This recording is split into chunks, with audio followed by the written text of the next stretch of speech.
What is the Maratha Maratha ditch in Kolkata? What was the background of the Maratha raids on Bengal in the 1740s?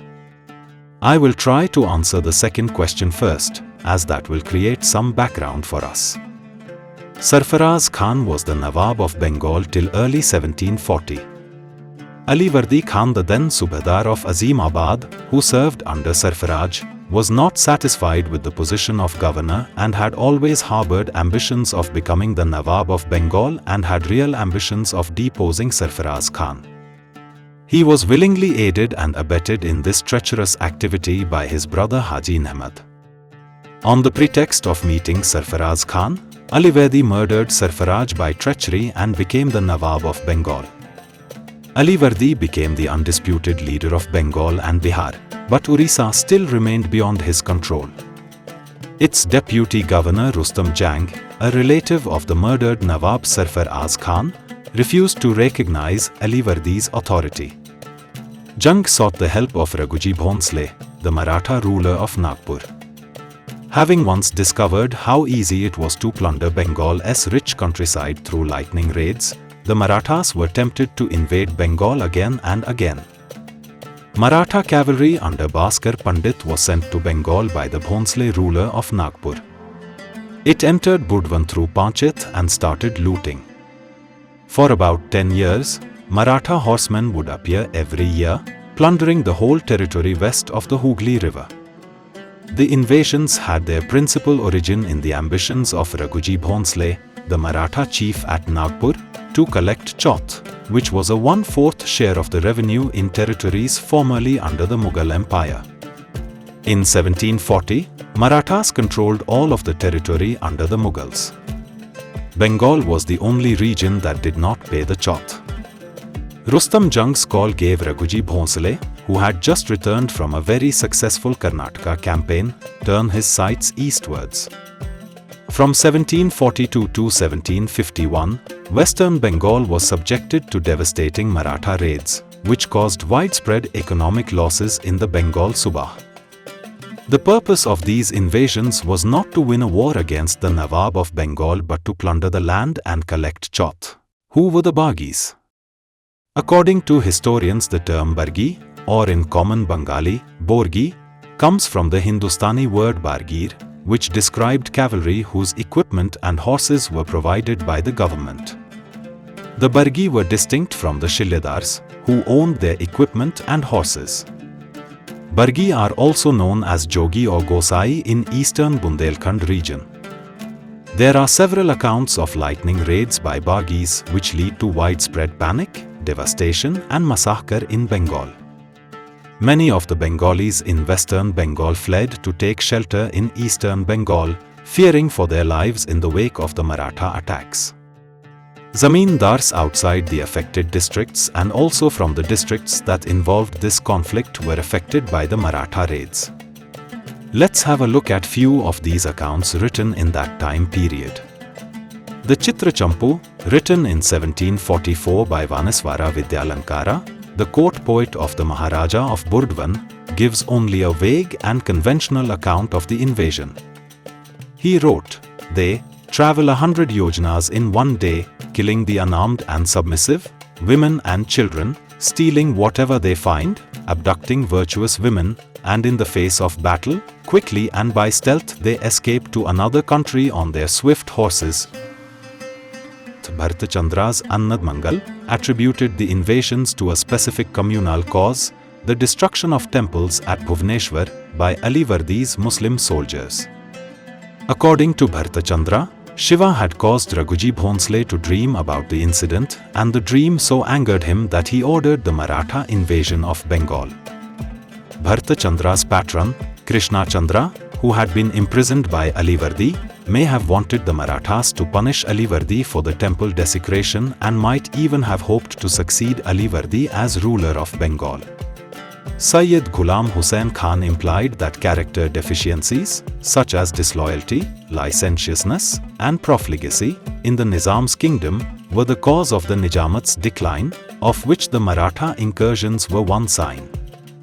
Gangaram, in a poem titled Maharashtra Purana, depicts a horrifying time of murder and mayhem in Bengal.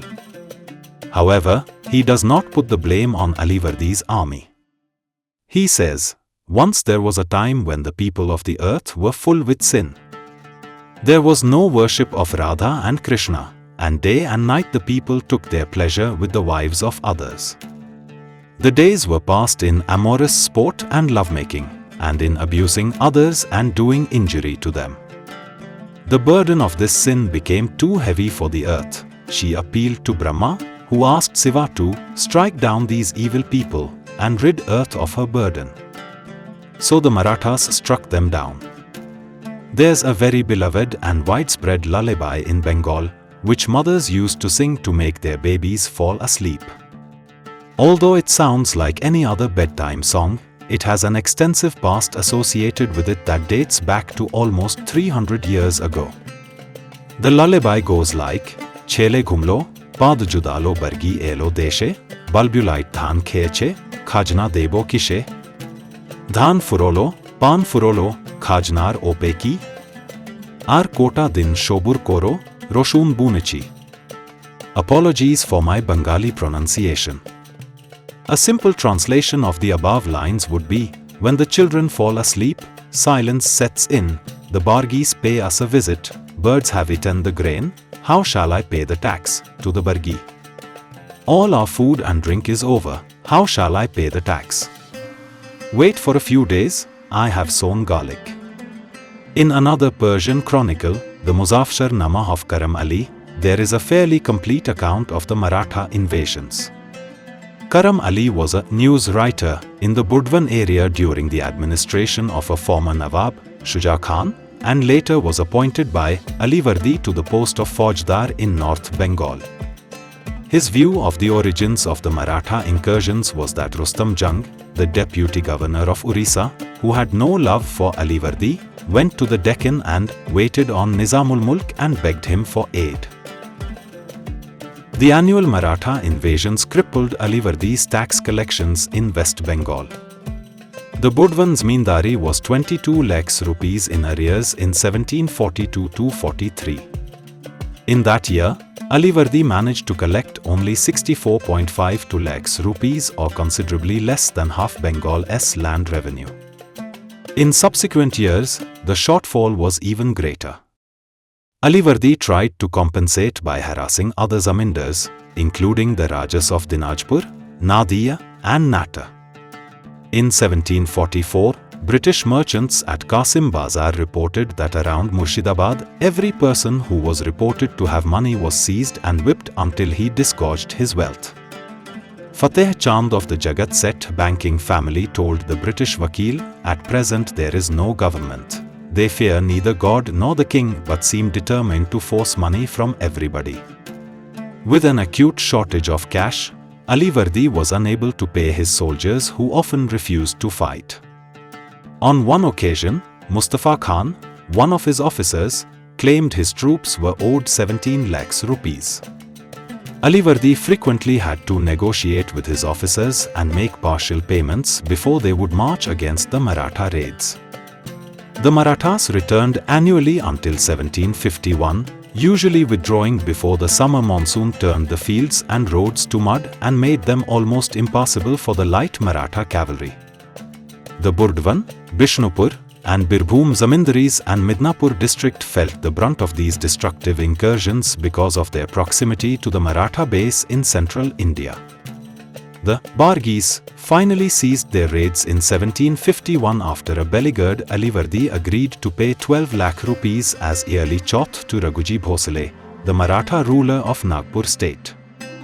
Which brings us to the first question. What is the Maratha ditch of Kolkata? Maratha ditch was a 5-kilometer long channel uncovered around Calcutta, presently known as Kolkata, in Bengal, India, in 1742, as an insurance against potential assaults by pillaging Bargis, as the Marathas were known locally.